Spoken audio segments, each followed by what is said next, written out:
The Industrial Revolution, the factory system, and the rise of labor unions.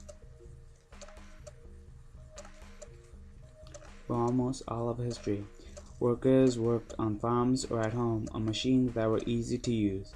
This method of production was beneficial to the workers themselves, as it provided the opportunity for them to enjoy family life or to work at their own pace. The major flaw to the system, however, was that workers did not produce goods fast enough. The factory system was the new method of production in the Industrial Revolution. The system was comprised of a large factory where people would work on steam-powered machines. These machines could produce mass amounts of goods at a very efficient price. Their creation caused labor to become boring and repetitive. The factory system utilized the division of labor. Workers were assigned to do a small, unskillful job over and over again. Before, these workers had done skillful, creative jobs. Time management was also important in the factory system. Workers who could not keep up with the fast pace were punished via fines, beating, or firing. The popular saying, "time is money," was a common belief among the factory workers. So every second a worker is not working, they are losing money. The flaws of the factory system was that it did not fit human needs. While machines did not get tired or fatigued, workers did. This was evident in the fact that most injuries took place near the end of the day, where people would be really sleepy after long hours of work. The factory system is still in use today, especially in industrializing. Factory work was much different from the system of cottage industry. Under the old system, cloth merchants had a fairly close relationship with their workers and generally took an interest in their well-being. But large factories and rigid production schedules did not allow for much familiarity between owners and workers. And factory work was more tiring than home manufacturing, even though the factories kept the same 12 to 14-hour work schedule, 6 days a week, that the cottage workers had followed. Factory work had greater production demands, was very monotonous, and few breaks were allowed. Plus, working conditions in factories were much worse than in cottage settings.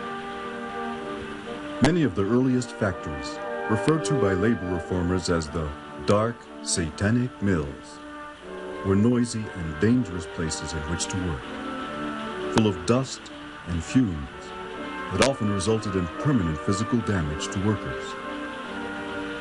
Children, robbed of their childhoods, worked long hours in the mills, and women and children were paid only a fraction of what the men earned. Many mill owners believed that the lower classes had to be kept poor in order to make them industrious. But even though wages were low, at least workers could rely on them, so that they rarely faced the extreme poverty they had known in the past. Although the working classes did not at first share in the wealth created by the Industrial Revolution, the middle and upper classes prospered, and great fortunes were made as wealth shifted from the hands of land-owning aristocrats to factory-owning capitalists. One famous social critic of the time, who worked to bring about changes in the law to benefit the poor working classes, was Charles Dickens. His books offer vivid portrayals of life during the first Industrial Revolution. And Karl Marx, a Dickens contemporary, who lived in England for much of his life, wrote his two famous books, Das Kapital and the Communist Manifesto, in response to the social injustices he witnessed as a result of industrialization. During the time of Marx and Dickens, many factories had switched to coal instead of water as a source of power. The problem with using water or wind to run machines was that they could be unreliable sources of energy. A windmill couldn't operate on windless days, and a water-powered factory came to a complete halt during dry spells. Factory work was very demanding and dangerous. Workers had to be alert at all times, or else they might have suffered one of these gruesome injuries. Work conditions were very horrendous early on in the Industrial Revolution.